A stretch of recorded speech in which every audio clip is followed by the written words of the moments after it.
Hello guys, this is your friend Naruto Addict 2.0. We are back with a new fanfic. Which is what if Dark Naruto train with Kakashi and build training time harem with Anko, Hinata and Ino, Kurenai, Part 1. And if you enjoy this fanfic then please press the like button and subscribe to my channel for more fanfic like this. And now let's start the fanfic. Goggles firmly resting on his forehead, Naruto looked for something to occupy his time. Nearly anything would do at this point, really. He had been tiredly waiting for nearly an hour and goddammit if he wasn't bored. The 9-year-old blonde pounded his head against the school desk silently as he continued to wait for the arrival of Mizuki-sensei or Aruka-sensei. This is Sufria King boring. He grumbled to himself. Next to him, a raven-haired boy silently agreed. Uchiha Sasuke had to admit that the doby next to him had gotten something right for once. I don't need a history lesson, I need to get stronger to beat him. He already graduated by this age. Behind him, Yamanaka Ino and Haruno Sakura glared at the orange-clad boy with an intense killer aura. He actually had the audacity to take the spot right next to their beloved object of infatuation. Naruto was well aware of the blatant killing intent stemming from behind him. It wasn't that hard to pick up. Regardless, even if there was subtle killing intent, he would have been aware, simply because his instincts were now honed to the point where he could sense nearly every immediate hostile intent, no matter how insignificant, aimed towards him.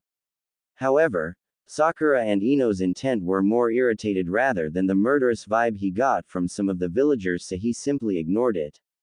The worst he would get would probably be a fist to the head from the two fangirls. But he had experienced worse. Much worse. Sighing, the whiskered boy looked to his left at the young Uchiha. Why is this guy always brooding? He acts as if his clan was killed by his brother or some shit. Despite this thought, Naruto knew that the Uchiha clan was currently thriving and well alive. He also knew that Sasuke was butthurt because he wasn't as good as his older brother. And how did our young protagonist know? Easy. He knew Itachi on a personal level. When they first encountered each other, they understood each other well enough to form a sense of camaraderie.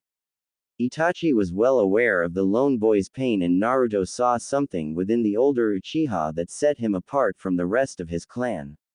Initially, Naruto felt a bit guilty that he was stealing Sasuke's bond with his brother, but as soon as Naruto found out about the giant dildo up Sasuke's, he shrugged all the guilt off. Naruto thought back to when he first met the older Itachi. Flashback start. Naruto was silent as he stared at the ceiling of the Hokage's office, a whiskered face of intense contemplation in place. This particular day was a day where Naruto's usual exuberance was diminished. He sighed. The blonde knew this was for his best interest, but that didn't mean he had to like it. Still, he would rather be here than out there. Sarutobi Hiruzen observed the blonde and frowned. He wished there was some other way to handle the situation, but this was the best possible solution for his surrogate grandson. He had to keep the young Jinchuriki with him to ensure his safety. After all, if past experiences were anything to go by, the levels of danger were at its peak for the boy at this time of year. What unfortunate luck to be conceived on this day. The Sandaime Hokage gave a weary and annoyed sigh as his duty as the village leader prevented him from actually doing anything more in terms of providing any sense of normalcy for the child's birthday.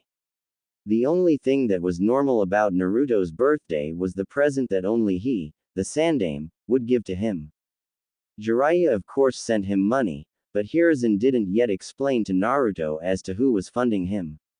He didn't want to let Naruto know about his godfather acting very, well, not godfather-like. How was a village leader supposed to explain to a child that his godfather couldn't be there for him because of said village leader's orders? The spy network provided by Jiraiya was invaluable and was crucial to the village's safety. This year Hiruzen gave the boy a set of practice kunai and shuriken. It was all much duller than the actual versions of the items, but needless to say, Naruto loved it. Naruto suddenly groaned. Gigi, I'm bored. Can we go somewhere? The now 8-year-old boy exclaimed. Hiruzen gave a sad smile. Naruto-kun, you know why I can't let you go out. But I don't know why. All I know is that the people will hurt me on my birthday, but I don't know why they do it. Naruto scowled as he interrupted his grandfather figure. The Sarutobi's smile turned into a frown. Knowing only one thing that could placate the boy, the aged Hokage set aside his paperwork and stood up. Alright, fine, Naruto-kun. We can go out today since it's your birthday. I'll even treat you out to some Ichirakus. Does that sound good? Yada. In an instant Naruto was standing up and enthusiastically pumping his little fist in the air. Hiruzen chuckled. Alright, get your stuff and we can head out as soon as you're ready.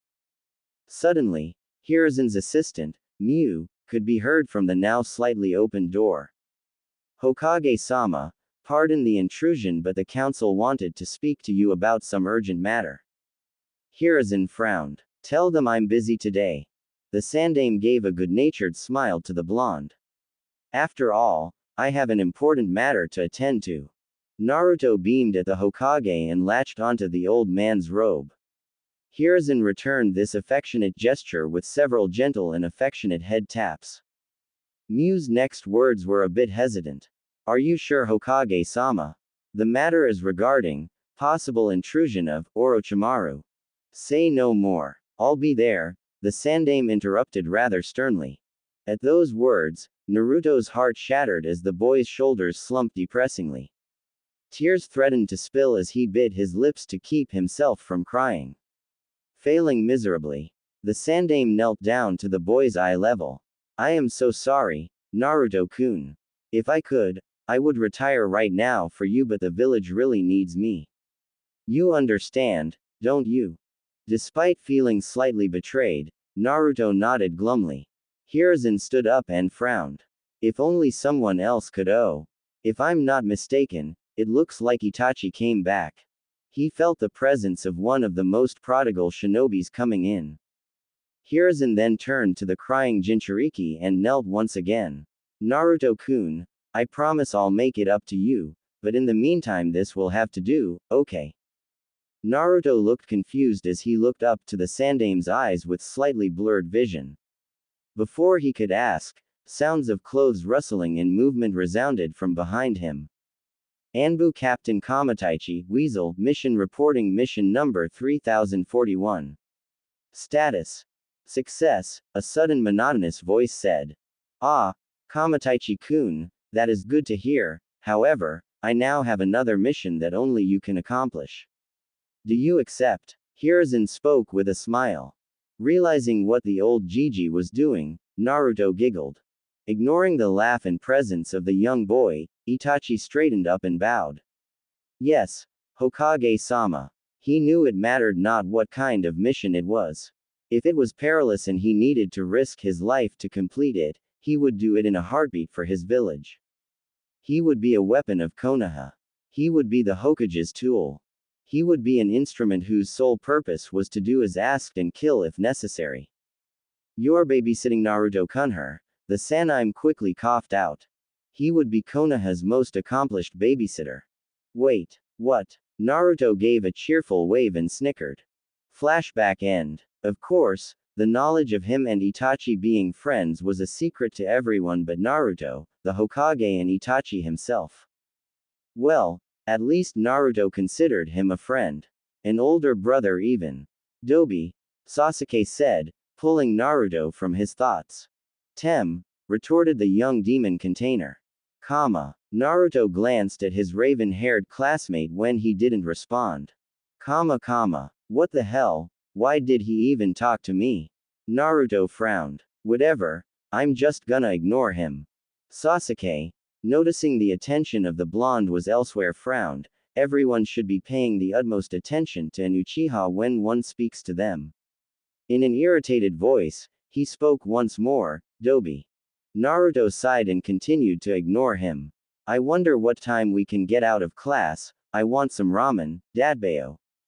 Oi, Dobi, I'm talking to you. Sasuke was practically seething at being ignored. He was an Uchiha. Someone of his prestigious caliber should ever be ignored. What the hell do you want, Tem? Sasuke smirked. An Uchiha would always get his way. It was in their divine right. I don't know what you're talking about. An Uchiha like myself would never address you first unless we were ordered by the Hokage himself, and even then. The sliding of the classroom door interrupted Sasuke's self-pretentious speech. A random chunin came in. Attention class. Uruka-sensei and Mizuki-sensei will be unable to come to class today due to unseemly circumstances, therefore class will be cancelled for today. Naruto grinned as a cheer erupted throughout the class. He knew that he was the reason for them not showing up. Oh, he knew all too well. After all, he was the prankster king for a reason. Naruto drummed his fingers against the countertop at his favorite little restaurant as he waited impatiently. Man, it sure is taking him a time. I wonder what the hold-up is. Bored, Naruto looked at everything around him, noticing every little detail before his eyes rested on one 14-year-old Ayame. He studied everything about her long brown hair underneath her white bandana, her fair skin while she worked, and then looked at her dark brown eyes that were staring directly back at him. Naruto froze, instantly realizing he had been caught gazing at her. Instead of scowling or getting angry, Ayame simply giggled. Don't worry, Naruto-kun, your ramen is almost done. You don't have to stare at me for much longer, she finished with a teasing tone. Naruto turned tomato red as he spluttered out, well, I didn't mean I'm not a pervert. He finally ended up screaming. A man's voice suddenly entered the verbal fray. Are you perving on my daughter Naruto? He yelled in fake anger, but Naruto didn't properly perceive it. Instantly recognizing the voice as Tsuki, Ayame's father, Naruto's visage became horrified. Oi, Tsuki Oji-san, I'm not a pervert. I mean, yeah, she's pretty and stuff, but I'm only 9 years old, Dadbeo. Oh, so you do think I'm pretty? Ayame teased with a victorious smirk. For the second time since he entered the ramen stand, his cheeks felt blood rush through them as he tried coming up with an excuse. I didn't meant it like that, Nei-chan. He cried out. Ayame pouted as fake tears brimmed at the edge of her eyes. So I'm ugly then. Tsuki smirked as Naruto pointed a finger at him. Look what you did, Oji-san. Your daughter is crying and it's all you fault. He then turned his attention to the pseudo-crying girl. Ayame Nei-chan, don't cry. You're one of the prettiest girls I know, Dadbeo. Ayame's demeanor did a complete 180 as she ran around the counter and engulfed the young blonde in a choking embrace. Ah, Naruto-kun, if only you were a bit older, I would nab you all for myself. C can't be breath. A blue-faced Naruto managed to choke out. Whoops. Sorry Naruto-kun. Ayame giggled as she let go of the sputtering while he breathed in as much air as possible. Tsuki chuckled at the children's antics. Naruto was always brightening the mood around here. The movement of the flaps of the restaurant indicating another customer had entered brought all their attention to the newcomer. In unison, Ayame and Tsuki spoke with smiles on their faces. Welcome to Ichiraku Ramen. Why were you so late, Ni-san? Naruto screamed at the new arrival with a fierce glare. Ayame and Tsuki bopped the young Jinchuriki on the head. Naruto, that's no way to treat a guest of our restaurant. We thought you knew better than that. Before Naruto could defend himself, the customer sat down and patted the young blonde on the head. Itachi held his other free hand up as a gesture to calm their scolding. It's fine. I was a bit late after all, isn't that right Naruto-kun? Naruto pouted with his eyes squinted shut and arms defiantly crossed. HMPH. Tem Ni-san was supposed to be here when I first got here. Itachi sighed and flicked him on the forehead. Naruto-kun, what did I tell you about calling me that? Ow. Naruto rubbed his forehead soothingly before turning his squinty scowl at the Uchiha. And I can't help it. You're Tem's older brother and you were late. I think it's fair for you to be. Temni-san, for one day. Huffed Naruto. Ayame and Tuki looked at each other before shrugging. We'll let you guys get reacquainted. We need to go finish preparing the ramen. Did you want anything, sir? Ayame asked politely. I'll just take a vegetable ramen, Itachi started off. Screw that. Get him a miso ramen, Ayame ne-chan. Naruto interrupted. He looked at Itachi with a desperate look. Oh come on, Itachi ni, you have to at least try the best stuff for your first time. Naruto begged. Itachi chuckled before he looked at Ayame and nodded in confirmation. I'll take one miso ramen then. When she left, he patted Naruto on the head. So no more Temni-san, Naruto grinned. I guess you earned yourself a break. The rest of their lunch went by without incident as Itachi listened to Naruto talk about his day. When the subject approached the topic of the academy, the demon container then turned to Itachi. Hey, how come your little brother is such a bitch-ow? Standing over him was a smiling Ayame, who had evidently slammed a giant ladle on the blonde's head. You were saying something, Naruto-kun, she said almost too sweetly. I was saying, why is your brother such a sweet little angel?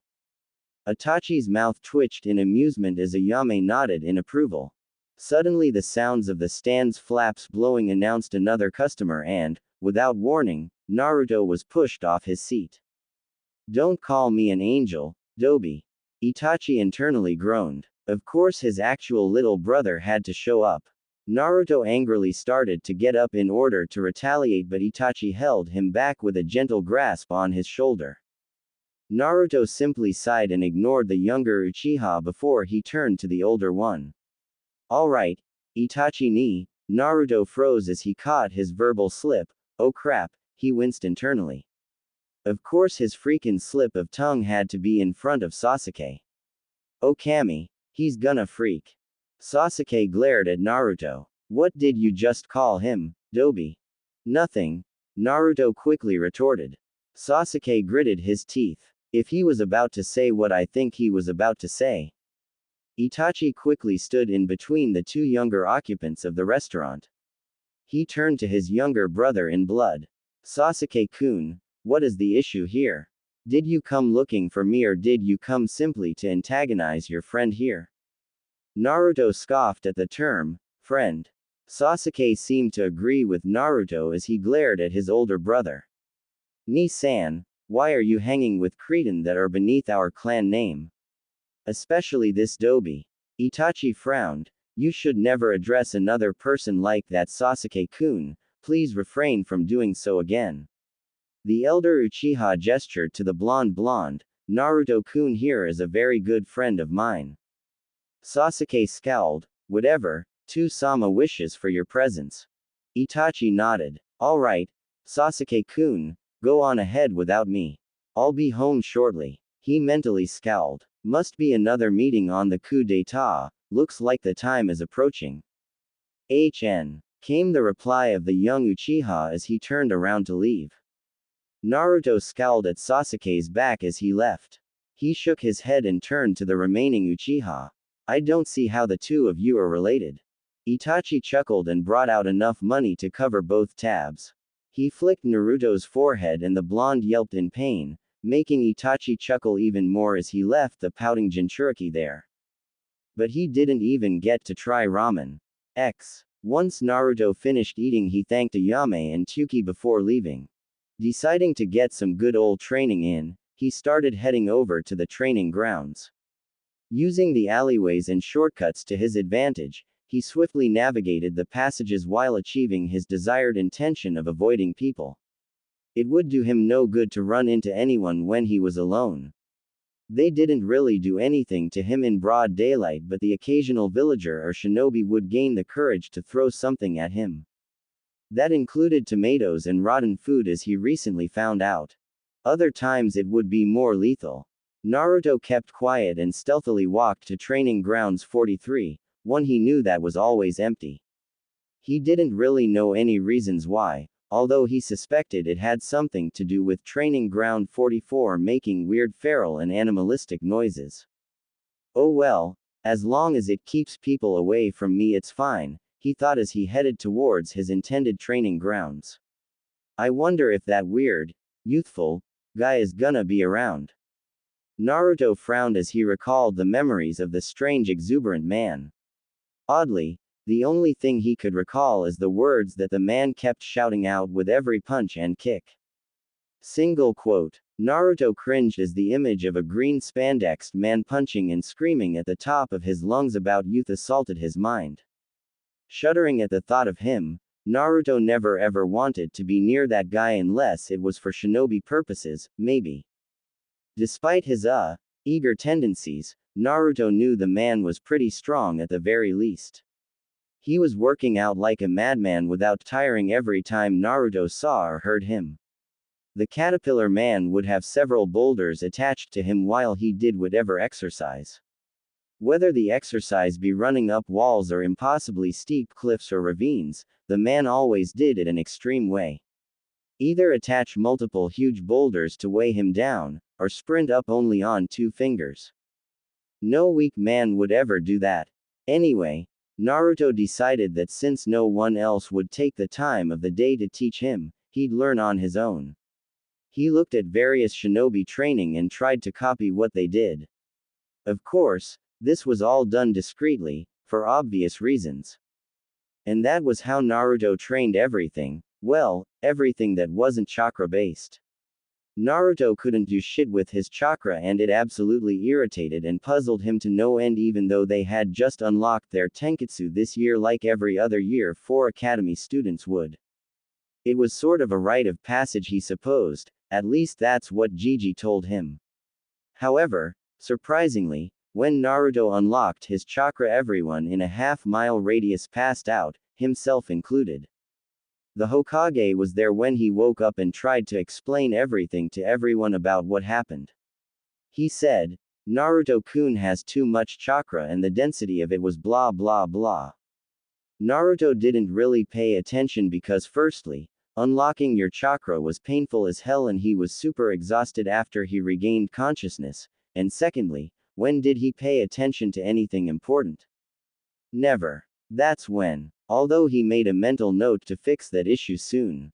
Suddenly, a scream broke Naruto's train of thought.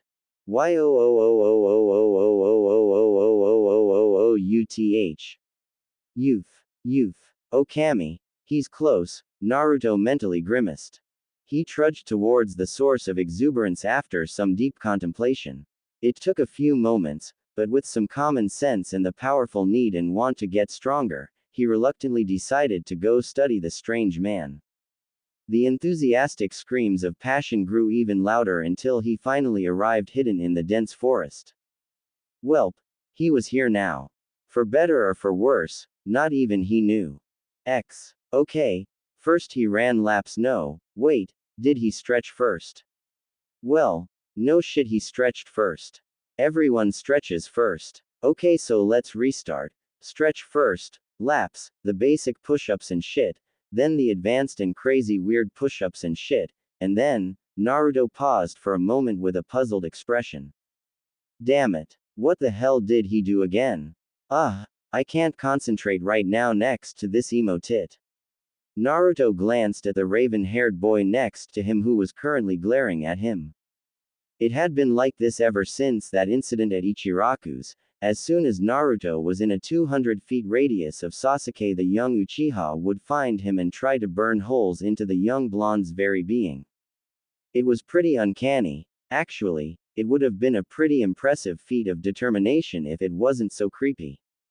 Like, seriously, a wall could be separating the two and as soon as Naruto walked around the corner, Sasuke's head would be fully rotated to glare at him while his upper torso was facing a completely different direction. Seriously. What? The? ? And to make things worse, wherever Naruto sat, Sasuke would sit right freaking next to him. I'm flattered and all, but I don't play for that team so, if you could kindly get away from me, that'd be splendid. Sasuke blushed from embarrassment while the girls glared at the whiskered boy for implying anything that would put all of their efforts down the drain. The guys on the other hand loved it. Kiba was practically howling with laughter while Choji chuckled. Shikamaru muttered a quick, troublesome, while having the faintest grin. Shino seemed to be impassive, but the shuddering of his chest and shoulders indicated silent laughter. I am not gay, Dobi. Sasuke hissed. Then why the hell do you keep staring at me and keep sitting near me? For the whole week on top of that? Naruto challenged. Stating these facts aloud seemed to have brought a heart-stopping realization to the girls who worshipped the young Uchiha. Many of the young females, including Ino and Sakura, looked at each other with worry and a hint of panic in their eyes. Why was Sasuke doing all those things? Naruto smirked at Sasuke, who just gritted his teeth. He didn't really want to explain that he was jealous of Naruto's bond with his older brother, along with wanting an explanation on how and why they were closer than Itachi and himself, his actual brother. Naruto continued smirking at the black-haired boy, which seemed to piss him off even more. Oh man, I love moments like these. Naruto was brought out of his thoughts when he heard something whizzing towards him. On instinct honed from all his life, he ducked and saw an eraser fly over his head, hitting the desk behind him. Naruto, barked Iruka, obviously the person who had thrown the object at him. What was that for, Iruka-sensei? Naruto yelped. Iruka frowned. That was for not paying attention. Naruto looked incredulous. What? Are you serious? Of all people, me. Oh, for Kami's sake, look at the emo bastard next to me.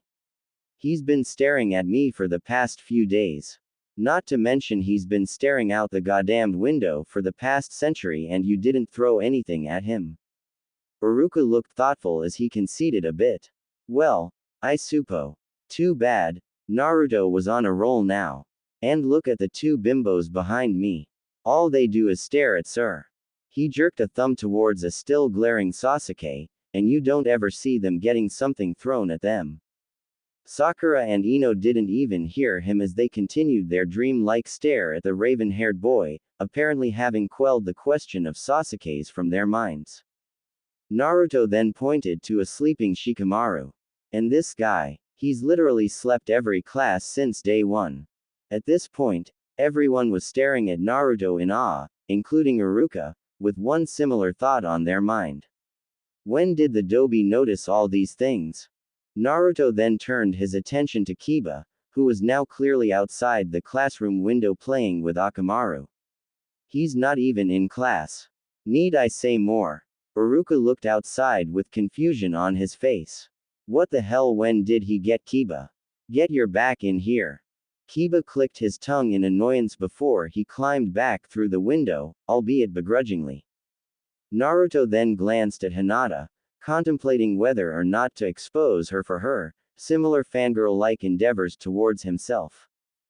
Hinata, who thought she was next on the target list, ducked her head with a furious blush. The blonde Jinchuriki seemed to have changed his mind about calling her out on her weird stalking habit and resumed his rant.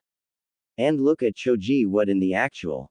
Exclamation mark. Look at him. He has a damn grill in front of him with meat on it, and you're gonna call me out? Choji blatantly ignored everyone as he threw some more meat on the grill. Everyone's sweat dropped at the sight. Iruka looked defeated. Alright, I'm sorry, Naruto, and thank you for bringing this to my attention. Now everyone that was mentioned has detention. This set off a set of reactions, none that Iruka was hoping for. Sakura and Ino squealed at the prospect of spending more time with their precious Sasuke-kun. Shikamaru didn't care since he was just gonna sleep that time away anyway. Choji shrugged. He'd just eat more of the snacks he carried to pass the time. Kiba didn't care much. He had just received Akamaru from his clan and wanted to bond with the little dog as much as possible. Since they were now official partners, detention would be fully and gladly spent with his new bud. Sasuke, however, was a different story. The young prodigy seethed at the blue-eyed blonde boy with evident rage. Dobi, look what you've done. Naruto was about to retort when he felt two separate fists collide with the back of head along with the shout of Sasuke's two number one fans. Yeah, idiot, look what you've done. They yelled in unison. Ow, Sakura-chan, Ino-chan, that hurt. Naruto whined as he nursed the back of his head. Sakura and Ino huffed as one. That's what you get for getting us all in trouble. Not that we mind, both girls added in a silent afterthought. Whatever, Naruto mumbled. Iruka pouted with comical tears streaming down his face. Man, I don't think it would even matter if you brats had detention or not. It's not like it's gonna change anything. So luckily for you guys, detention is cancelled, but seriously, back in my day.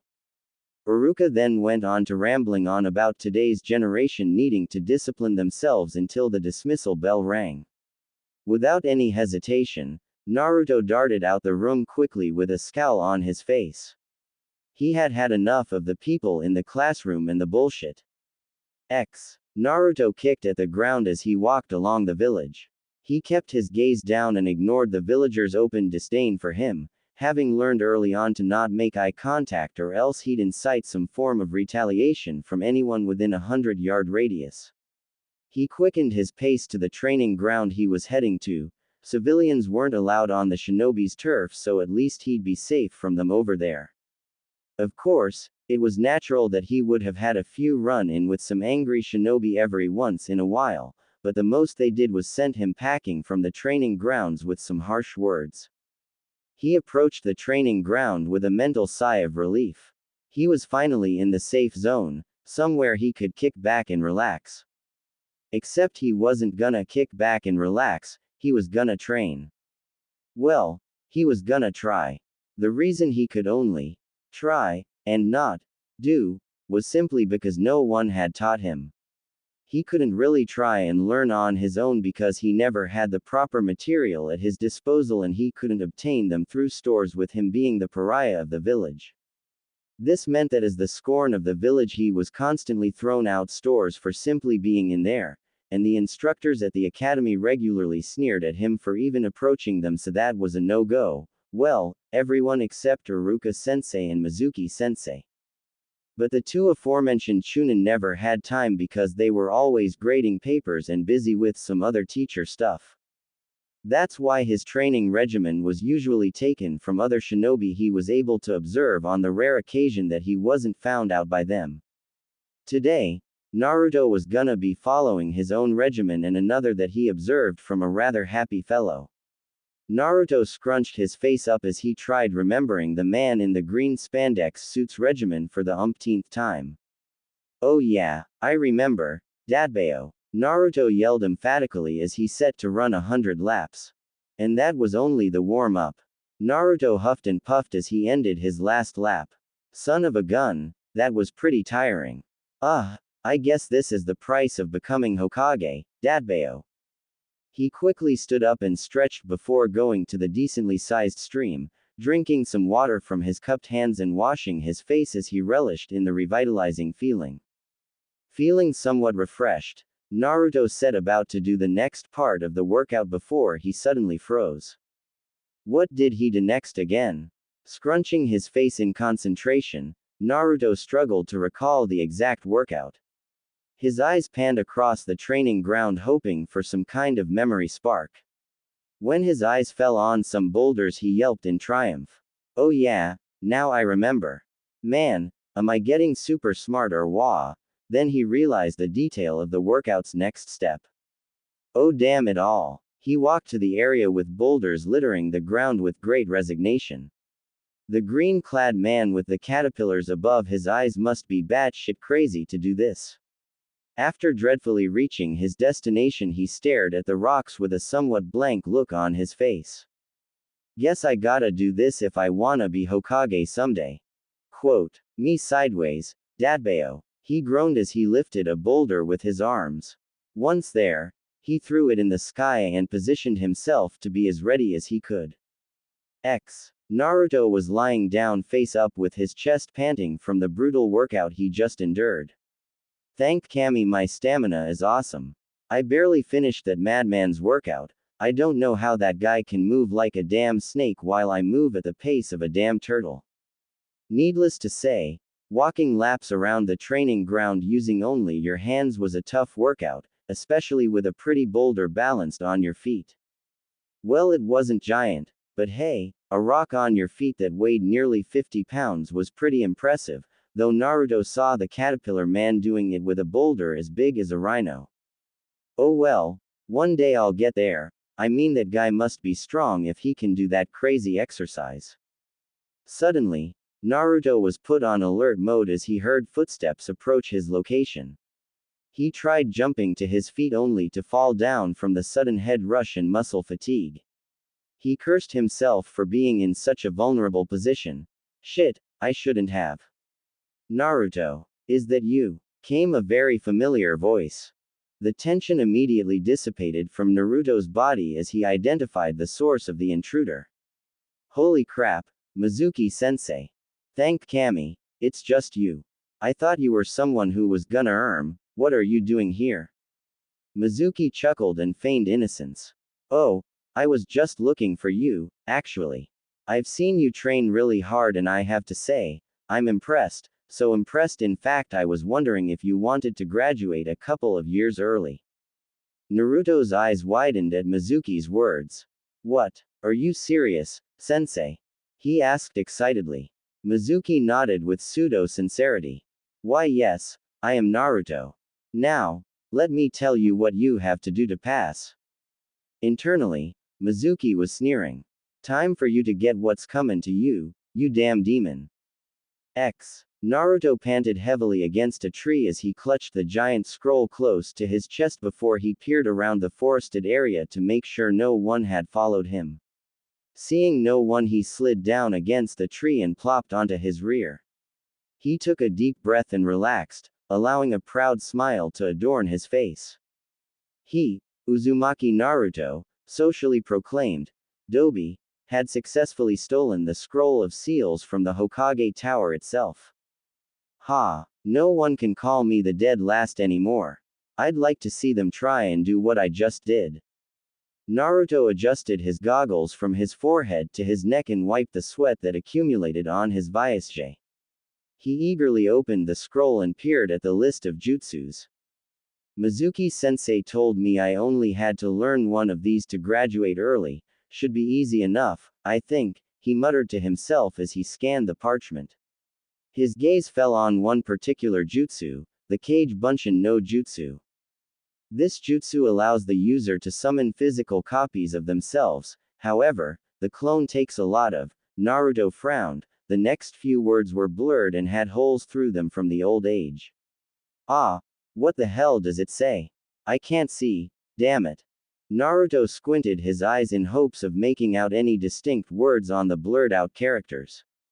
Damn, whatever, where was I? However, the user has many benefits from this jutsu. It can perform various jutsu on its own, and on top of this, it can retain. Naruto swore loudly. Bah, fuck this boring horse shit. Nobody has time for all that. I'm just gonna learn it. 1 hour later. Wow, that was actually pretty easy. What the hell? How come this one is so much easier than that damn regular Bunshin? Naruto pondered briefly before shrugging. Oh well, maybe there's another jutsu I can learn while I wait for Mizuki. Naruto, what the hell are you doing? A shout from Iruka interrupted him. When Naruto turned his head toward his sensei, he saw that he stood behind him with a somewhat disappointed face, although the blonde easily ignored the expression. Naruto's visage immediately brightened upon recognizing the voice. He jumped to his feet and turned around. Iruka-sensei. Oh man, I'm so glad you came early. I'm totally pumped to show you the new jutsu. Naruto. That I learned. It was actually really easy. I got it down in nearly half an hour, Naruto continued babbling on. Naruto. Iruka grew a tick mark on his head. But I thought about how. Naruto. What? Naruto stammered out in panicked fear. Iruka took Naruto by the shoulders. Naruto, this is serious. I need to know why you took the scroll. The blonde looked confused. For the test, sensei. Mizuki-sensei told me that if I was able to take the scroll from Gigi's place and learn a jutsu I'd be able to graduate as an early genin. Immediately piecing the puzzles together, Iruka's expression darkened as understanding emerged on his face. In a small voice, Naruto asked, Iruka-sensei, am I in trouble? The scarred Chunin's gaze softened. No, Naruto. You didn't do anything but listen to what your sensei told you to do. Suddenly, Naruto threw up a frantic finger behind him and screamed. Watch out, Iruka-sense. Too late. Thud. Iruka's eyes widened with momentary surprise before pain took over his mind as his back was penetrated by a Fuma shuriken. The scarred teacher gritted his teeth as he tried to rip the big hunk of metal from his flesh. Well, what do we have here? Came an incredibly condescending tone. Immediately, Iruka turned around, albeit painfully, and confronted the source of the voice. Mizuki, the injured Chunin snarled. What the hell do you think you're doing, you giant? Exclamation mark quote. Naruto screamed while pointing an accusing finger at the light-haired Chunin. Seeing the blonde Jinchuriki, Mizuki sneered with obvious disdain. Shut up, you fool. You honestly thought you of all people would have been given an earlier chance than someone like Uchiha Sasuke, the actual genius of the class? A confused Naruto asked in a somewhat subdued voice, but you said. Realization dawned in Naruto's eyes as he puzzled the pieces together. He used me. Anger bubbled up in Naruto's chest. You piece of shit. I'm gonna kill you, he screamed. Instead of taking offense, Mizuki simply laughed deliriously. Ha, you, kill me. And how in the world is the dead last demon of his class going to accomplish that? Before Naruto could respond, Iruka growled. Don't call him that, you traitor. You have no right to say anything. He turned to Naruto and said, I need you to run and get some backup for me, alright? Naruto nodded dumbly and took off scroll tucked to his chest with both arms. Iruka then turned his glare to his childhood friend. Mizuki, how could you? Why would you stoop so low? Why the fuck are you protecting that demon? Mizuki sneered. Did you forget that it also killed your parents? Join me, and together we can kill the demon and erase his existence from. Iruka was already shaking his head. No, you're wrong. He's not a demon, he's Naruto Uzumaki. Iruka snarled as he wrenched the implanted piece of metal from his back. He then threw the Fuma shuriken back at the pale-haired Chunin. Mizuki jumped onto a tree and latched onto it with chakra. He smirked haughtily. Face it, Iruka, you were never a match for me to begin with, and on top of that, you're injured, it's over. Iruka clenched his hands and gritted his teeth. Even he knew it was mostly true. But I still have to try. With that thought, he brought a kunai out and took a defensive stance. He had to try and buy Naruto as much time as he could. Naruto paused halfway through his run and slapped himself for his stupidity. What the hell was he doing? He has the Kage Bunshin for Kami's sake. He quickly formed the seal he had recently become acquainted with, and 3 clones were formed. Go directly to Hokage Gigi and tell him about the situation. The original Naruto ordered. It felt a little weird talking to his clones, but he'd have to get used to it. When the clones nodded in affirmation, the original Naruto turned back the way he came from with a look of determination. I won't let anything happen to Iruka-sensei. No. Naruto frantically thought as he looked at the lifeless form in front of him. How could this have happened? It wasn't supposed to happen this way. Damn it. Naruto cursed as tears ran down his face. He fell to his knees and pounded at the ground in depressing frustration and sobbed hysterically until he heard a sneering voice. What's wrong, demon boy? Does it feel bad to see your loved ones die at the hand of the demon? Now you know how everyone in Konoha feel. Shut up, Naruto growled. Mizuki laughed mockingly. Or what? Are you gonna? Mizuki froze with fear. This sensation, it hadn't been felt for nearly a decade, but he would and could never forget it. Even if he wanted to. The pale-haired Chunin broke out in cold sweat at the presence of the ferocious pressure exuding from the blonde boy in front of him. One thought dominated his mind.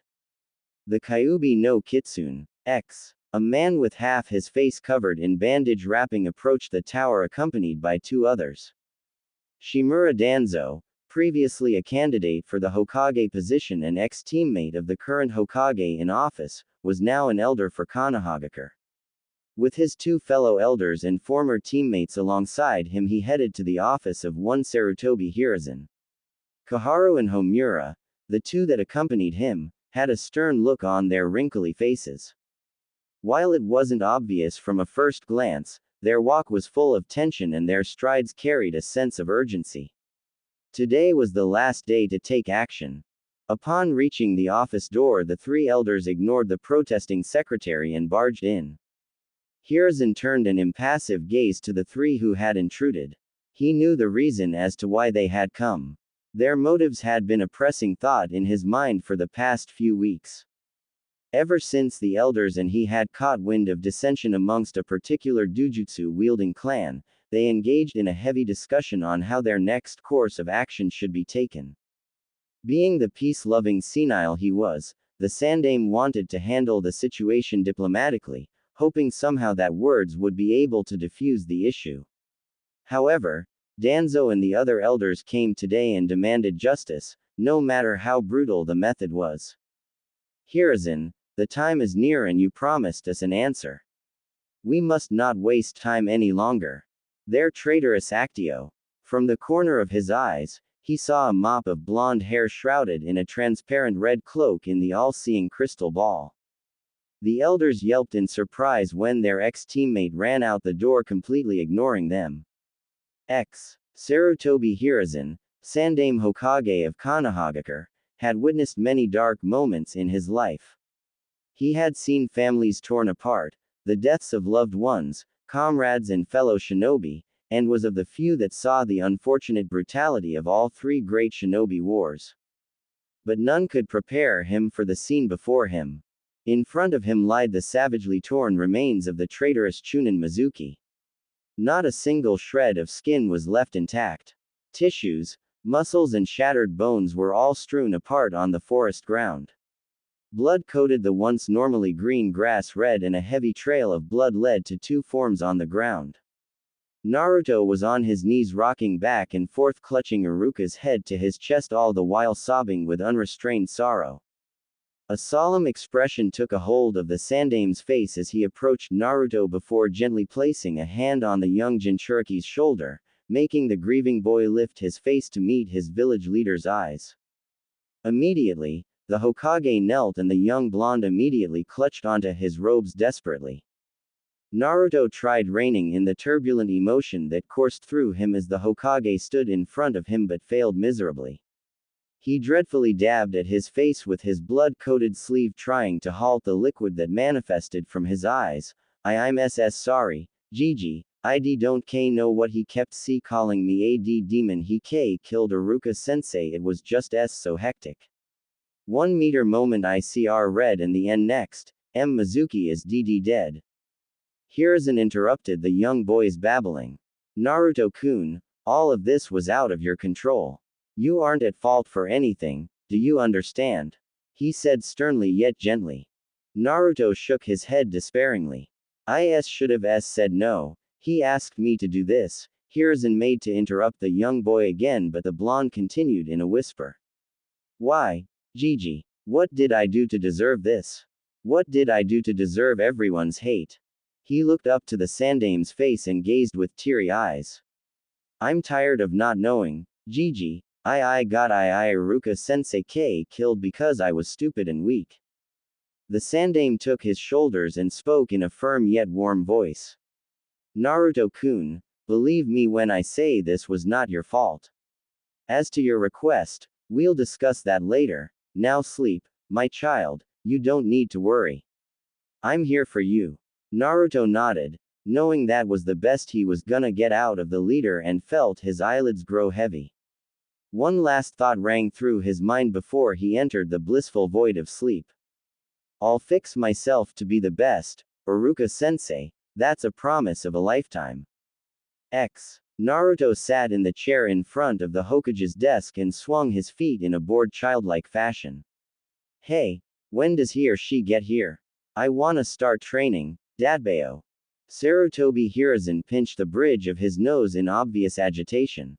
It had been a whole 2 weeks since the Mizuki incident and he had kept Naruto with him in case of a mental breakdown, making sure that he'd be there for his surrogate grandson. Yet it seemed as if he didn't need to worry because the boy was nearly back to normal. Hiruzen observed Naruto's every action from the beginning and all of the signs pointed to the theory that Naruto didn't remember killing Mizuki in his chaotic frenzy. However, that wasn't why the Hokage was a bit irritated. The problem was that Naruto was now obsessed with training for Kami knows why and the little blonde wouldn't stop bugging the old man about it. Hiruzen simply shook his head. Naruto-kun, there was no guarantee that the person we were talking about would show up today, and besides, you know that the person is busy. How about you go home for today and come back tomorrow? Naruto's shoulders slumped at the thought of waiting another day.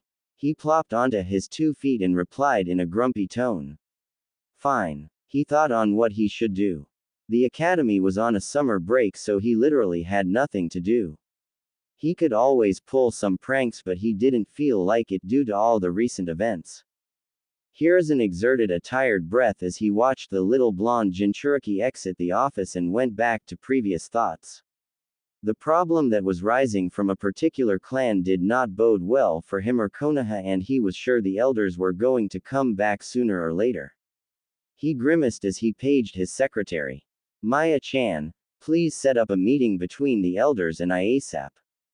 Yes, Hokage-sama. Both Naruto and Hiruzen had forgotten what day tomorrow was. October 10th, the day that the Kyuubi no Kitsune attacked. It was also Naruto's birthday. Single quote. Naruto cursed himself for being such an idiot. How did he forget today? Of all people, how could he forget? Naruto stumbled to the ground as the pain in his leg finally caught up to him. I guess the adrenaline wore off now, he grimly realized. He shakily got up to his feet only to fall again. Damn it, he cursed. He looked over from the direction he came from and saw the mob generalizing towards his direction loosely. Naruto chuckled darkly when he heard them scream out the usual bullshit. Find the demon. He went this way. Don't let the bastard escape. Make him pay. If he had received a single ryo for all those phrases he had just heard, he'd have enough to buy out the entire elemental nations and then some. It was so cliché and he heard it a shit ton of times more on this specific day than any other. October 10th. Yep. It was an absolutely great day for a birthday. Naruto gritted his teeth in pain as he once again attempted to stand up. He had to get away now, otherwise the mob would catch him again. Footsteps pounded towards Naruto's general direction as he hobbled along desperately, taking a glance back while moving. He failed to notice the figure right in front of him. Gotcha! You little bastard! Naruto yelled in agony as a second kunai implanted itself into his calf. Surrounding him was mostly civilians and very few shinobi. Now that he effectively couldn't run, they had him cornered.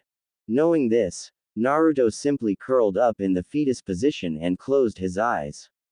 He tried protecting himself as best as he could by using his hands to cover his face, the seemingly primary target for the mob's punches and kicks. Suddenly, all of the attacks ceased and he felt himself being taken a hold of by the arms and legs. Trembling and shaking, Naruto fearfully opened his eyes to see himself being taken by the shinobi to outside the village walls. He strained and pulled with all of his effort to try and free himself, but it was for naught. How the hell was a 10-year-old supposed to free himself from some battle-hardened shinobi? Please, anyone. He cried and whimpered for someone to save him, but it all went unanswered. If it weren't for the seriousness of the situation, he would have noticed that this was the first time he had been taken outside of the village walls. I'm sorry. I don't know what I did. Stop. Just please let me go. Naruto begged. As an answer, One of the shinobi who was carrying him punched him square in the stomach, involuntarily forcing blood to cough out. Oh, don't worry, we won't kill you just yet. No, that would be showing you mercy. We're gonna make sure you suffer for years and years to come, one of the shinobis spoke in a low voice. The group of 5 shinobi then reached the forestry that surrounded the village and quickly entered the somewhat dense foliage.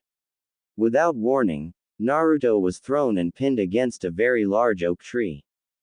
The unmistakable sound of metal piercing skin resounded in the air, followed by a loud scream of pain that broke with sobbing. The shinobi stepped back and admired their grotesque work. Before them, the boy they believed to be the actual Kyuubi no Kitsune was crucified to the tree. Kunai implanted at his wrists and ankles prevented movement and caused Naruto continued crying helplessly while desperately apologizing for crimes he didn't commit. A shinobi with an eye patch over his left eye stepped forward. Seeing how the other shinobi made a path for him, Naruto assumed he was the leader and looked at him with tears streaming down in torrents. Speaking in a light tone that didn't fit the situation, the man spoke with a wide smile. 9 years ago I lost part of my life. Nearly everything was taken from me, my family, my friends, my wife and even my children. His demeanor took a 180 as he slapped Naruto in the face without warning, causing the blonde to cry out in pain. In a low and angry voice, the one-eyed man said, and as if that wasn't bad enough, you just had to take my eye. Upon saying this, he lifted his eye patch and revealed a rotting eye socket. Naruto felt his stomach content rising to his throat as he quickly averted his eyes downward. In the end, Naruto willed the stomach content down through sheer willpower. Please, I won't say anything if you let me go, Naruto whispered, face still stinging from the man's sudden blow to him earlier. He would have begged, but he was quickly losing energy. He was only hoping his words would placate the man. Instead of answering his question, the man drew a kunai and twirled it around his finger. Gazing at the weapon as it glinted against the moonlight, he spoke slowly. You know, it really sucks only having one eye. He directed his attention to Naruto and looked the young blonde in the eyes with a dangerous look. Do you know where my eye is? He asked as he tilted his head with a maniacal smile on his face. Naruto shook his head slowly in fear, not trusting the words he'd let out. He didn't want to risk his answer angering the obviously deranged man.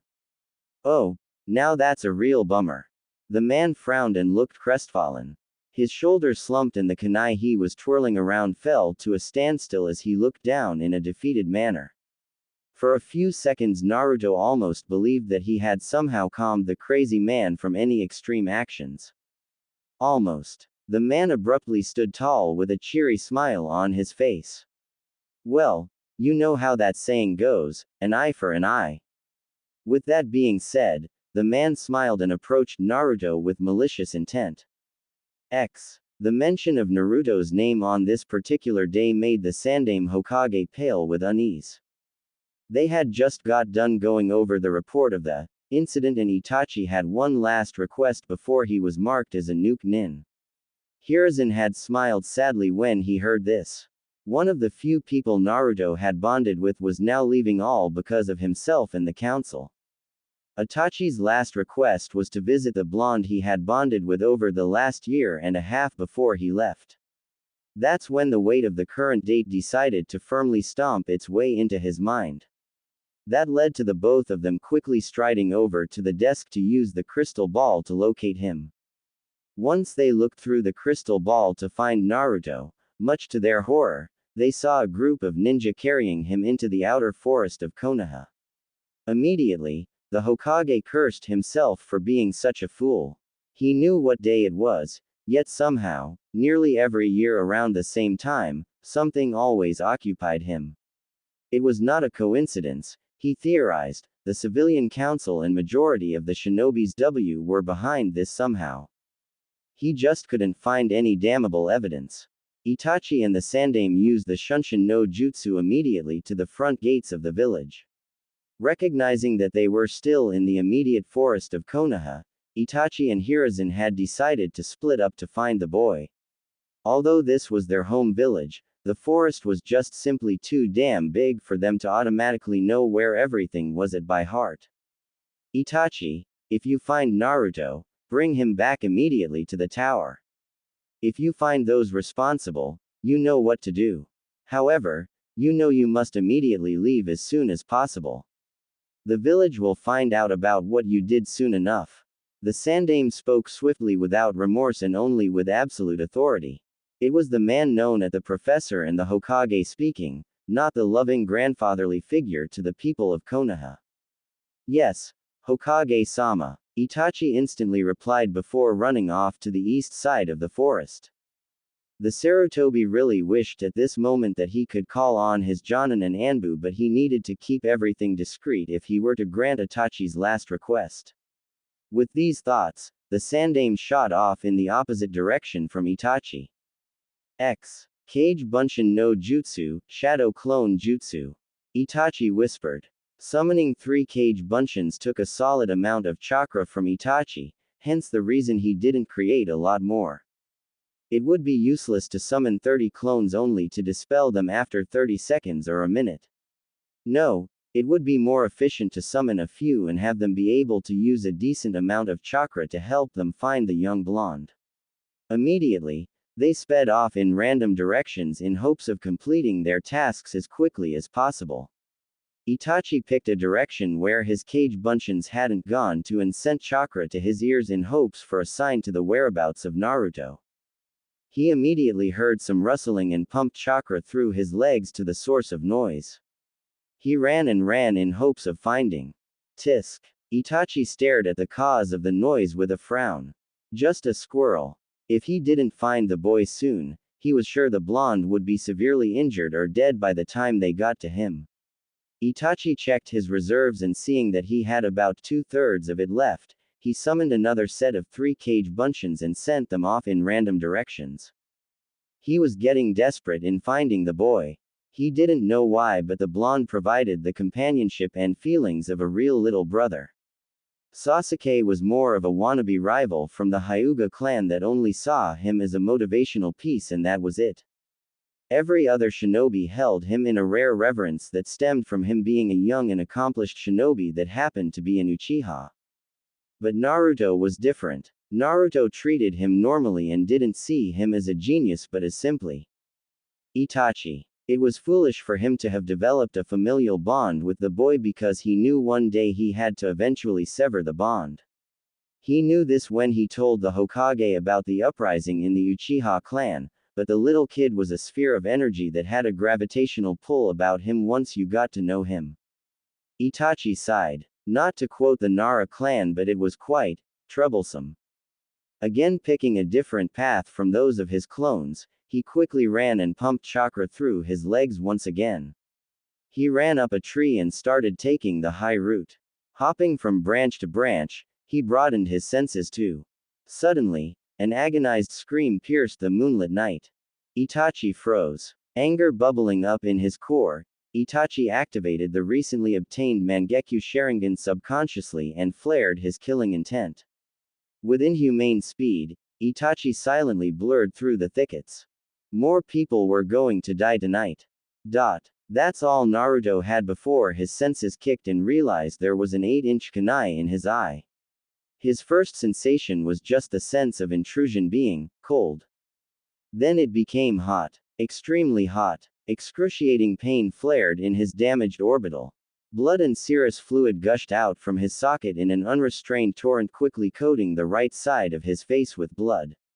Naruto's scream filled the night with agony only to be cut off by the blood leaking into his esophagus. Spluttering and sobbing, Naruto spat out blood as he tried screaming out in pain, speak even, yet it was to no avail as the pain overrode his urge to emit any form of decibel. For reasons unknown, the grunts of the shinobi group came forward and ripped the kunai out viciously from the boy's limbs and let the demon container drop to the floor like a heap of trash. Naruto immediately took to the fetal position and whimpered uncontrollably. At the sight of this, the shinobis roared with laughter and continued jaunting at the Jinchuriki's expense. Everyone encircled the boy and took turns spitting and kicking at the demon boy. Suddenly, everyone froze as they felt as though a very dangerous predator was in the vicinity. Killer intent took a hold of everyone like a giant wave had just crashed upon them. After a few moments of fear-induced stupor, the heinous group of shinobis looked around desperately trying to pinpoint the source of terror. No one made a sound except for the still whimpering Naruto. You had all made a grave mistake. Kaden, Ruka no Jutsu, fire release, racing fire, the voice whispered. Suddenly, a figure jumped up into the night sky with his silhouette against the bright translucent moon. A pair of Sharingan-activated eyes stared bore holes into everyone's gaze as fire split into 5 directions, each toward their own target.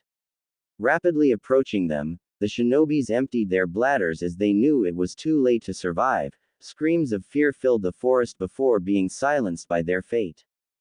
Itachi quickly dispelled his cage buncheons that were still searching, and did a quick scan of his surroundings, ensuring that no more danger was present. After confirming that there was indeed no more danger present, Itachi approached the near-dead boy he came to know as a younger brother. Anger bubbled once again in Itachi's core as he realized what they did to the young boy. Kneeling down to the sun-kissed blonde, he began healing the small wounds. He had a basic proficiency in medical ninjutsu due to his Sharingan. However, it was only basic. He wished now more than ever that he should have given more attention to it. "You're late," Naruto managed out with his good eye closed. He cracked a small smile. "Tem-ni-san." Itachi shook his head with incredulously. "You must be strong to make light of this horrendous situation, Naruto." "Don't talk, Naruto. Save your energy, you're going to need it." Taking the boy's silence as an answer, he continued to patch the minor injuries. To heal the Jinchuriki's broken bone was out of Itachi's medical ninjutsu's league. The basic healing would have to do for now. Completing his simple healing process, Itachi then bit his thumb, Kuchio's number jutsu. A cloud poofed and revealed a slightly larger than average crow. "Why did you summon me, Itachi-san?" asked the crow in a surprisingly deep baritone. The crow looked around his surroundings before looking at the boy with a kunai embedded in one of his eye socket. The crow's reaction looked disgusted. Humans were the most barbaric organisms to walk this forsaken world. "Kuro-san, I need you to find and relay a message to the Hokage. He should be easy enough to find if you search for his signature from the sky." The older Uchiha answered. Kuro, the crow summon, simply nodded his affirmative. "And what does this message entail?" "Please inform the Hokage that I had found Naruto and he'll be arriving shortly. Please also inform him that." Itachi leaned in and whispered something to the crow. The crow's eyes widened with surprise. "Are you sure you want to that? The repercussions could be severe. You especially don't know how that process could react. Especially cause of a certain being that is held. No, I don't think you should go through with this. It'd be painful for the boy on top of that, we would be uncertain in knowing if it would work. Go. I have made my decision, it must be done." Itachi interrupted with a stern voice. He had already put a great amount of thought behind this. The crow looked apprehensive but eventually nodded. Itachi was one of the strongest shinobi this world had to offer. Kuro would trust in the genius of the Uchiha clan. Itachi turned to the still form of one Uzumaki Naruto. He knelt down and called out softly, "Naruto." Itachi grew worried as the boy with his good eye closed didn't respond. Just as he was about to act, the boy moved his hand to his cheek, almost touching the kunai that had been forcefully implanted into his socket.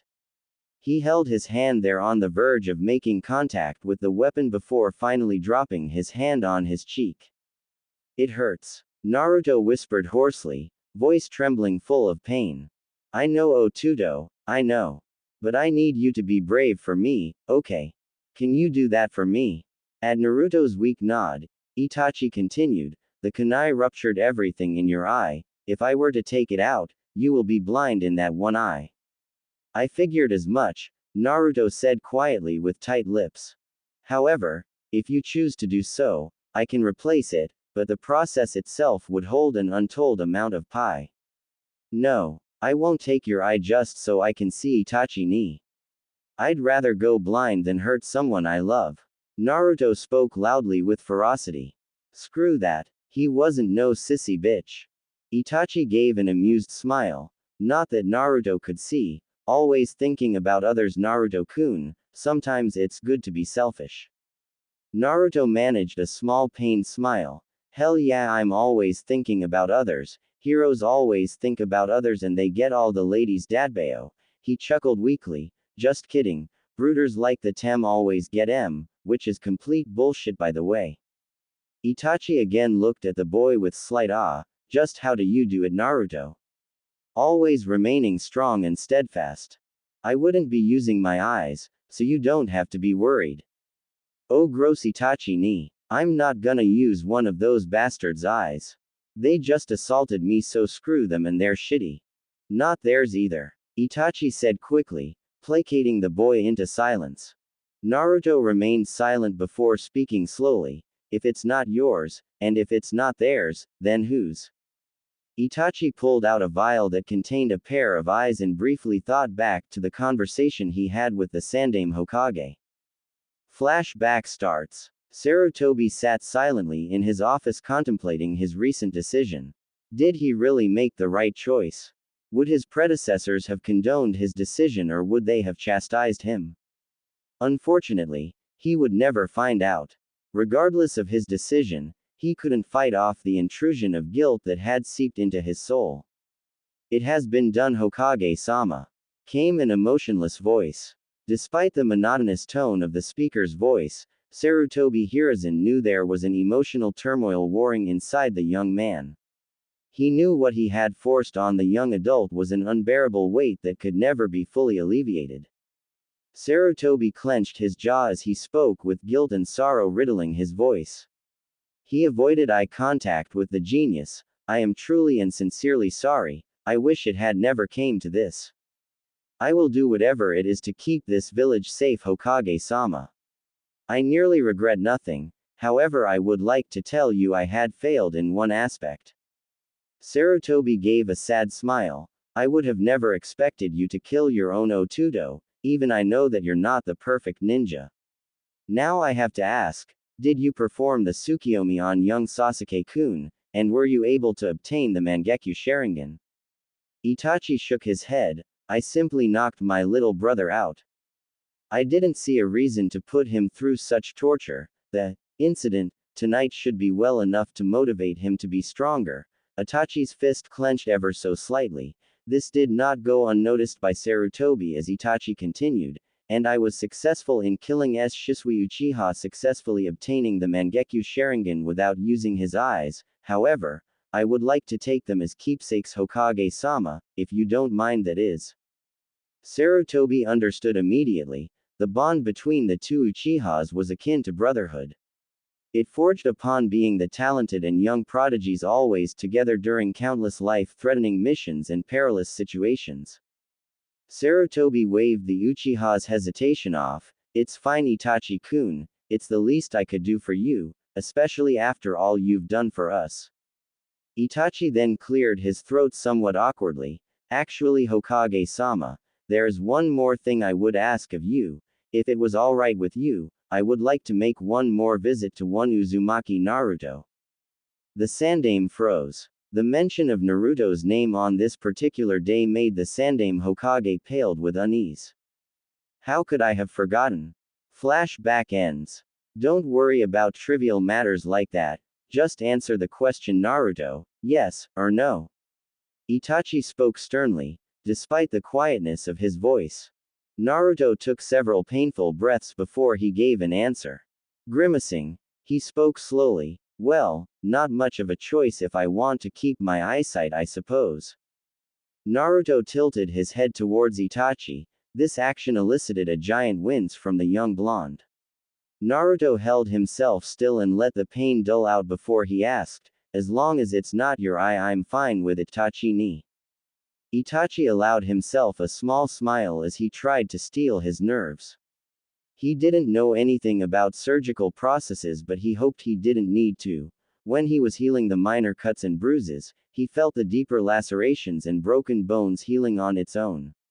When he focused his attention, he felt a malevolent chakra at work. He suspected it had something to do with the Kyuubi no Kitsune.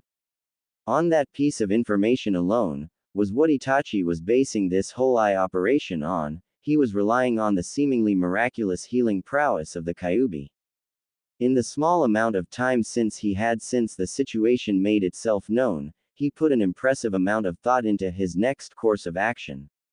In the precious moments he had to think, he ended up deciding that the risk would be worth it. Even if the procedure failed, it would still result with the loss of an eye. And if it succeeded, then Naruto would come out stronger than ever, hopefully to the point where nothing even remotely similar to this situation would ever occur. So if that was the reward from all this, Itachi would have to risk it. This would be the last time he'd ever be able to watch out for Naruto for a long, very long, time. He just hoped it would pay off. Quickly muttering a quick, Kage Bunshin no Jutsu, Itachi ordered his shadow clone to pick up the blonde into a more comfortable position.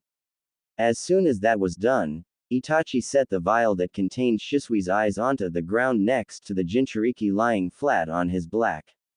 Kneeling next to the side of Naruto's face with the kunai stuck in it, he gently tried tugging the kunai out only to find it stuck. Naruto involuntarily let out a yelp of pain at Itachi's action. Despite the Uchiha's good intention, Naruto couldn't help but scowl slightly. Of course, any facial movement that even slightly contracted the muscles around Naruto's right eye flared a sudden increase in pain. So he yelped again. Man, this sucks.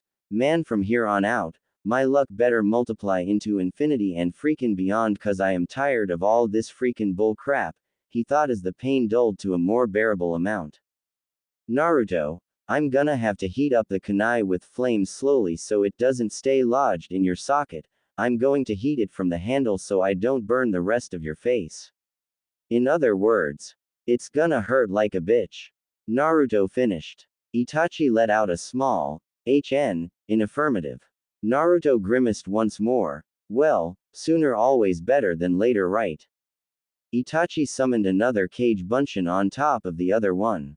Ordering them to hold Naruto down, Itachi quickly placed his hands on the handle and used an extremely simple Kaden Jutsu to coat his hands with flames. Naruto gave a loud gulp as he waited for the kunai to heat up. He didn't have to wait long as he felt the metal starting to heat up to the point of it being similar to lukewarm. Naruto's pace of breath quickened from the anxiety of waiting. Despite the brave face he put on, this whole thing was actually quite freaking scary. Naruto didn't know why he expected the pain to be sudden, but he did. Every time he experienced pain, the suffering was always delivered swiftly. Should be the same for this time, right? Kami, was he wrong? The first sign of his error was the fact he was becoming extremely uncomfortable, well, as uncomfortable as you could get with a kunai already embedded into your socket. Naruto gritted his teeth as he felt a small degree of burn. Can you pull it out now? A short tug that led to more pain answered him. It's not hot enough yet, and I can't go any faster or I might cauterize the flesh around the wound. That would effectively seal this kunai as a permanent fixture to your face. I'm sorry, but bear with me, Otudo. Itachi murmured. Naruto let out a strained noise indicating pain was building up. He clenched his jaws and grinded his teeth furiously. His fingers penetrated the ground as he exerted pressure, hoping somehow that grasping at something tightly would dull the ever-increasing pain. He thrashed against the shadow clone's restraining grip on him to no avail. He cried out desperate pleas for Itachi to stop, to end the suffering. In response, Itachi continued whispering encouragements that fell to deaf ears. Right as the pain reached the apex of Naruto's tolerance, the pain immediately died down to a small ache, eliciting a somewhat relieved gasp from the Jinchuriki. Aye, is it out? He whispered as he opened his one good eye to see Itachi smile and nodding. Naruto shut his one eye tightly and bared his teeth as the open air felt hit his gaping socket. It felt like a brick ton of salt against an open wound. He took in a deep shuddering breath as he adjusted to the strange emptiness and pain of his eye socket. Now this is the hard part, right? Itachi hesitated a bit before answering. Pursing his lips, he spoke unsurely. Naruto, I really don't know what is gonna happen, but I believe you should and can expect pain, and lots of it. I'm going on a whim here as to this final step. Do you still want to continue? One sapphire eye stared at Itachi dully. I don't know. I am scared. Don't think I can handle this, Naruto finally whispered out as tears escaped his eye freely. Naruto didn't know why he had to be so weak. It should have never turned out this way, if only he had been. You are strong, came the quiet yet stern voice of the only Uchiha present.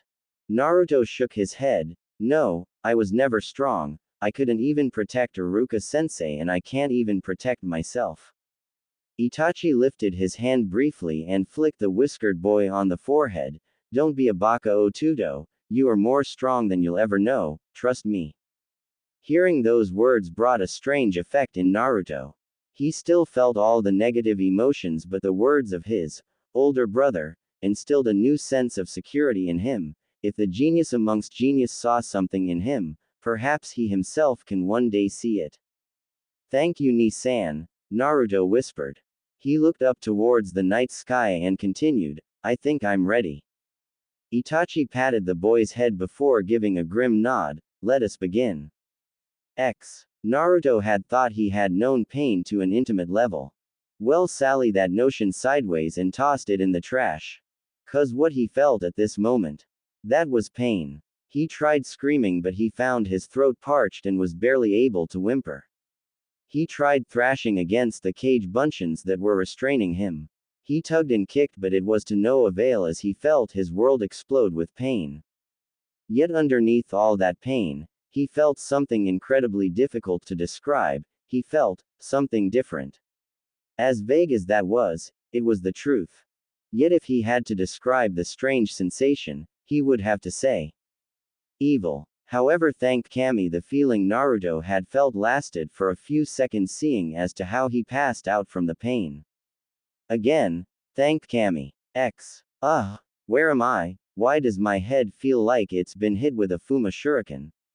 I wonder if Ni-san is still here.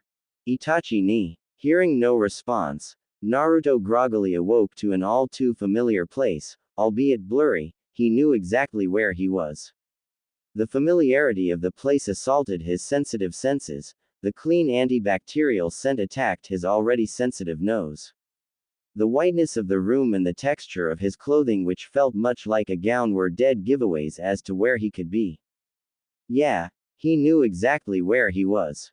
A place that he hated waking up to. Konoha's hospital. That or he was at some crazy OCD freak's house with an extreme hospital fetish. Naruto groaned as he tried moving. His body felt like complete crap. Everything hurt and he was sore as hell. What the hell caused this? Last thing he remembered was. The memories hit him like a tidal wave. Naruto closed his eye and took a deep breath.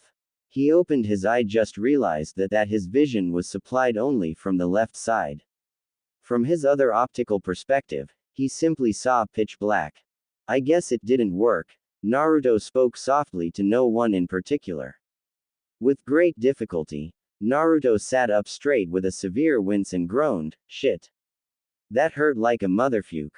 Now Naruto-kun, do I need to wash your mouth out with soap? Came a somewhat amused voice.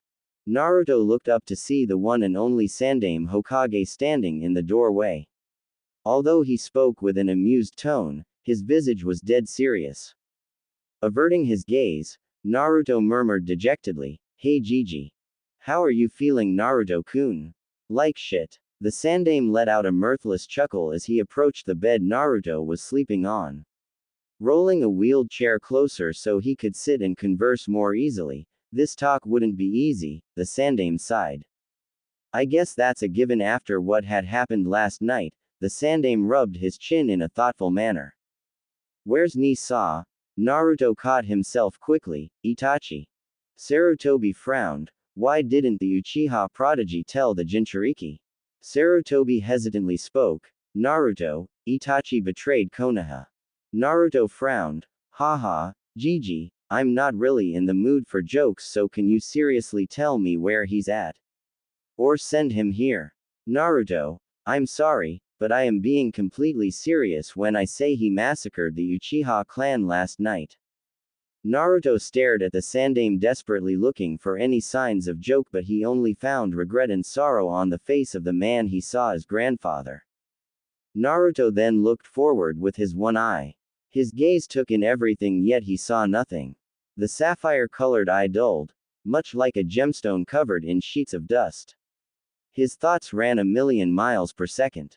How could he do this to Konoha? Why would he do that to his family?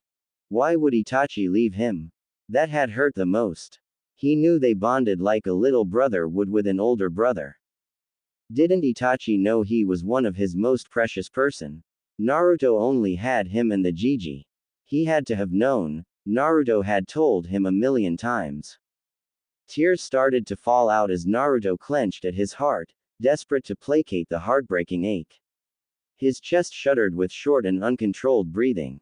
Naruto glanced at the Sandaime and suddenly felt angry.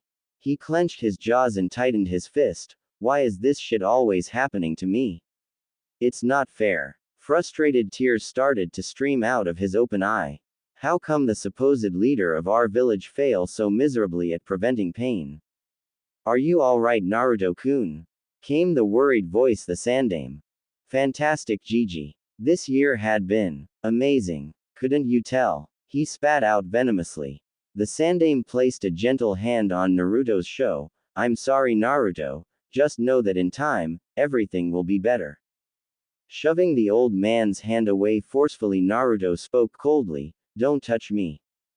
Sarutobi smiled sadly. The boy was in the right to feel angry. All he could do is be patient and hear the child out. Tell me what's wrong, Naruto-kun. Tell you what's wrong? He asked incredulously. He glared at the village leader. What the hell do you mean?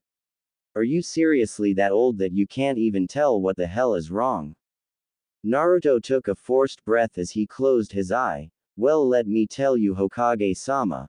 He spoke of the formal title with obvious sarcasm before continuing. In this month alone, I had lost nearly half of the people that care for me.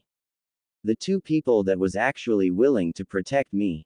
Naruto-kun, you know I do my best to try and protect you. Bullshit, Gigi. And you know it. He pointed a finger to the eye that been destroyed. How the hell did this happen if you try your best to protect me? You're the freaking Hokage. He gritted his teeth. I want to know why this happens to me. Every year, Gigi, this happens to me. I want to know why. Naruto-kun, I'm sorry, I can't tell you because it's a classified S-ranked secret. Naruto grinded his teeth and let out a frustrated growl. Then when will it be okay? When I get raped. Next year when I die. Naruto spat out. Sarutobi took on an aghast look. Is this how you truly feel, Naruto-kun? I had no idea. He must have been holding it in for so long. Naruto-kun, I would never let that happen to you. From here on out, I'll double the Anbu. Naruto scoffed. The Anbu? Are you serious? Where was the Anbu when I was getting my eye carved out?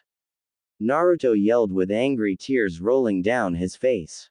He was about to continue his angry ventilation when a sudden sleepiness sensation took a hold of him. Whatever, Hokage-sama. I'm done. Leave me alone, Naruto muttered as he went to lay back down. He turned his back to him, effectively ignoring the sad face on the wizened old man. Very well, Naruto-kun. Just know that I love you and better days will come for you. If Naruto had heard him, he certainly gave no indication that he did. Silence ensued as the Hokage took his leave. Sarutobi Hiruzen sighed as he walked outside into the hallway. Did you hear all of young Naruto-kun's words? Itachi looked at the door of the Jinchurikis and sighed, briefly thinking over last night's event. Flashback starts. Itachi sighed in relief as the malevolent chakra seemed to be doing proper reconstruction of Naruto's eye. As soon as he coaxed Reed, shoved Shisui's eye into Naruto's bleeding socket. A dark and evil chakra immediately emerged and snaked its way from Naruto's navel area to up his chest and slithered along the neck until it finally went towards his orbital socket. Almost immediately, the burnt skin of Naruto's returned to its natural tanned hide.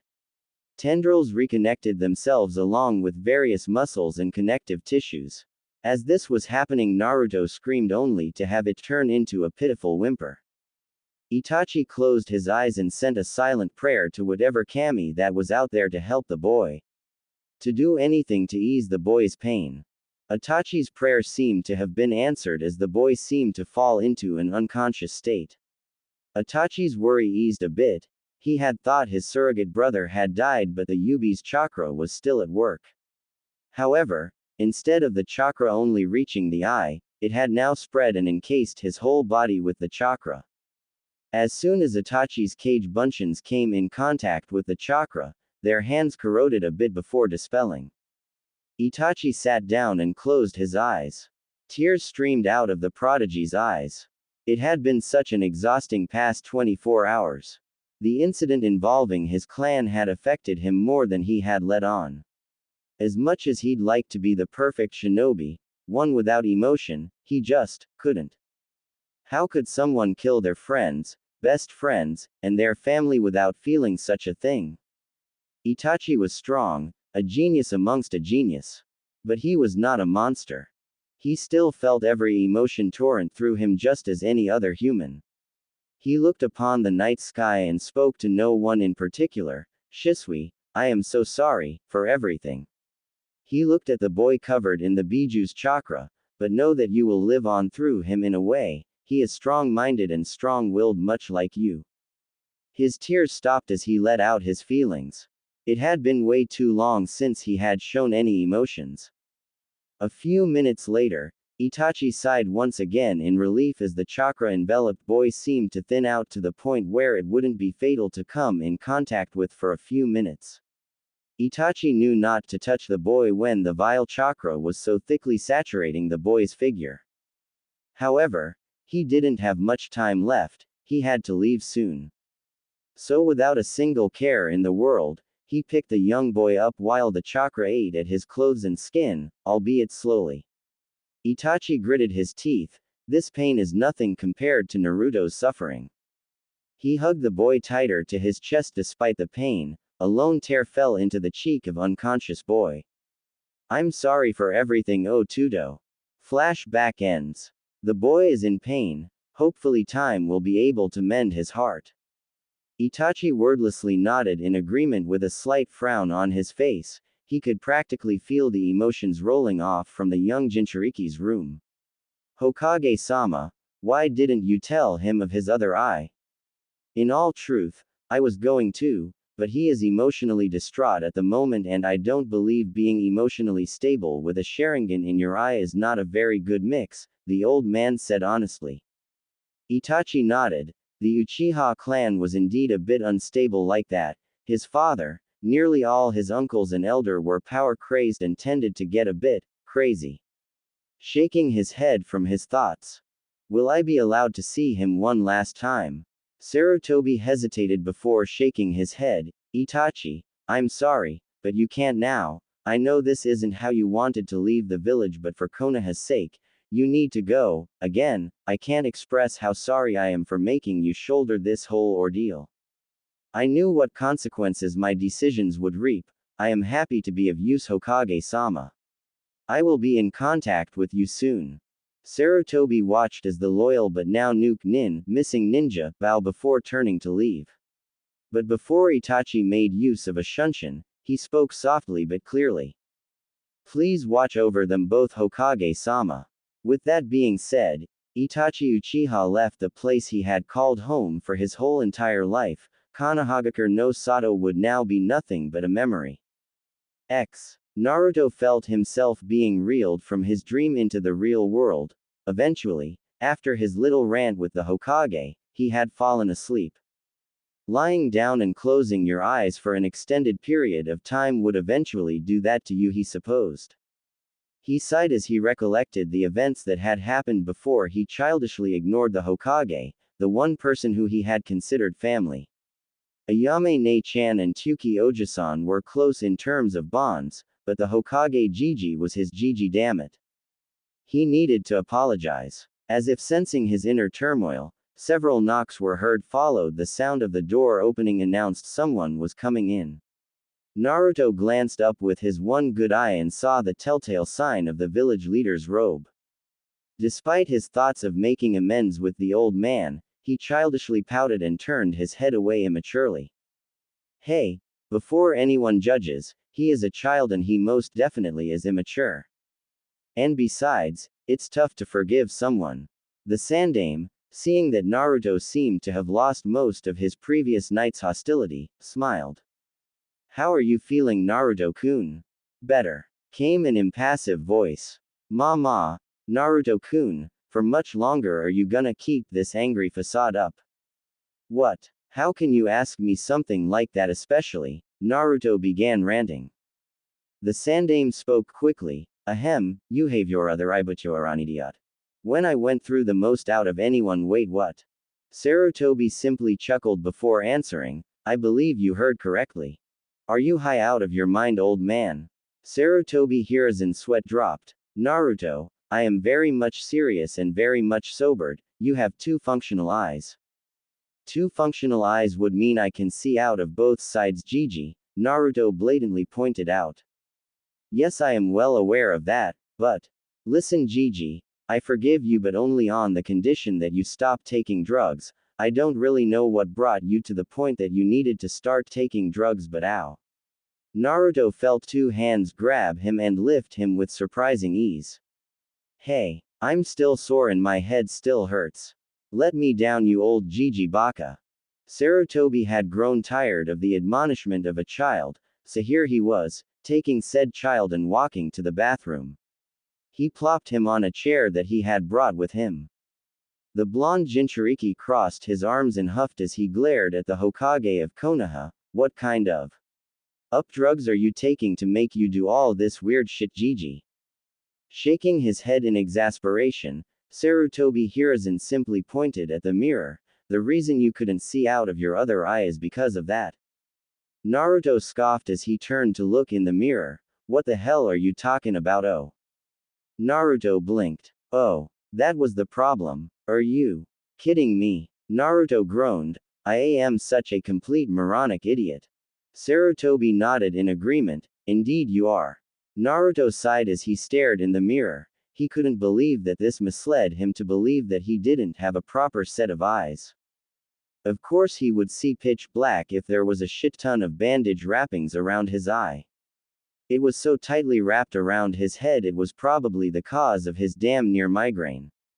He began unwrapping the gauze. As he continued unwinding the bandage wrapping from his head, he began fumbling with the bandage wrap due to increased excitement with a hint of anxiousness. It was getting too much for him. Will he have some crazy colored eyes? He continued pondering what kind of eye color it could be. Hopefully it was anything but black. He didn't want to look anything like Sasuke Tem. Oh, maybe it'd be a vibrant green like Sakura. Oh. Or maybe even gold. Yeah, gold would be cool. He had just unfinished wrapping the bandage and leaned forward with anticipation to scrutinize every little detail of change. Except, there was no change. Staring back at him was the exact eye that should have been completely decimated from existence. Right. Thinking back, he couldn't really remember what became of his eye that night. It was sort of tough with, well, you know. Anyways, back to reality, where nothing was different. He cocked his face to the side and blinked furiously. Jiji. Is this my eye? It looks exactly the same. The Sandaime found himself chuckling once again. No, my boy, that eye belongs to the one and only Shisui Uchiha. Do you know of him?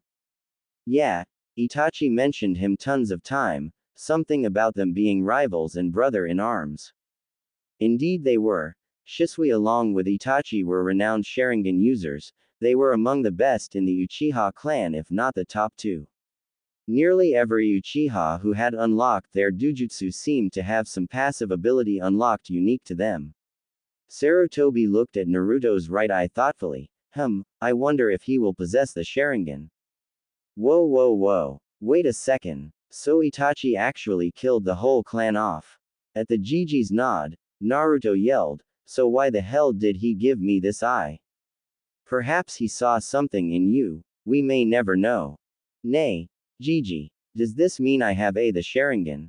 He started off excitedly, but ended up slightly frowning. It certainly doesn't feel like it, and from the looks of it, it feels like my other one. The Sandame stared at the boy intently. I honestly don't know, Naruto. Your body adapted to it well enough. Someone did a remarkable job of patching you up. I suppose we'll just have to wait and see. Naruto looked at the mirror intently. What the hell were you thinking, Nisan? Due to the whole incident that involved a certain traitorous Uchiha and his clan, Sarutobi Hiruzen cancelled the academy classes for a whole month. A whole month. What the hell am I supposed to do now? Naruto thought, a tad bit annoyed at the fact that he had nothing to do. He was currently walking in a henge of a nondescript civilian. I guess I can go train. I wonder if the caterpillar guy is out there. He was near the Inuzuka compound when he heard a whimper. Naruto stopped for a brief second, contemplating whether or not it was worth the trouble to actually sat his curiosity before walking on. He didn't want to really deal with anything. He found that his curiosity often led him to more trouble than any good. Another whimper. Fuck. He groaned as his body moved on its own will toward the pained whimpering. He continued walking around until he reached an area of alleyways. Occasionally pausing and preening his ears when he entered the maze of alleyways, he took on a satisfied expression when he heard he was getting closer by the second. Dropping his henge in a plume of smoke, he quickened his pace to a run when he heard a pained bark and several threatening growls. When he rounded a corner, he saw a puppy that was the size of a large adult fist. Surrounding the small dog were several larger dogs baring their teeth at the obviously injured puppy. The puppy itself had a black fur coat with hints of orange around his body's underside and paws. Naruto clenched his fists. If there was one thing he hated, it was bullies. Subconsciously letting out killer intent, Naruto picked up a lead pipe lying on the floor and roared. However, the lead pipe was not needed as the dogs cowered at the unintentionally leaked ki.